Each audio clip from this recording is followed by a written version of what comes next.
আমি আধা বাঙালি তো মানে ছোটোবেলা থেকে বাঙালি অ্যাসামিজ একসঙ্গে বড় হয়েছি, তো কোনো ডিফারেন্স ফিল করিনি কখনো। আর তারপর যখন গান গাইলাম, বাংলা গান, অ্যাসামিজ গান, বাংলা গান, আমার সেম লাগে। আর আমি প্রথম মানে সিঙ্গার যে সব স্টেটের জন্য গান গেয়েছি, আমি সব ল্যাঙ্গুয়েজের জন্য, সব ট্রাইবের জন্য। We have more than 350 tribes, more than 400 tribes actually. কোনো ট্রাইবের ল্যাঙ্গুয়েজই নেই, এরকম ট্রাইব আছে ওখানে।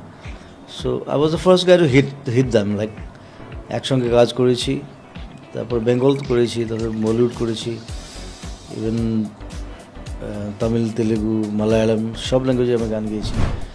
সো কিন্তু এই বেলটা আমার খুব ভালো লাগে, Bengal, Assam, north east, it's like something very different, আর অন্য স্টেটের থেকে অনেক অনেক অন্য। I don't like Bollywood. Why? Because I'm a man from hills and rivers. ওখানে কংক্রিট সিটিতে আমি থাকতে পারবো না। বলিউড ইজ লাইক, বলিউড হলে তো বোম্বেতে থাকতে হবে। বোম্বেতে থাকা মানে আধা জীবন ট্রাফিক জ্যামে চলে যাবে। তার থেকে ভালো আমি হিলসে থাকি, রিভারে থাকি, মাছ খাই, আমাদের লোকের সাথে থাকি। So, আমি একটু অন্য, আমি natural lover and I have responsibilities.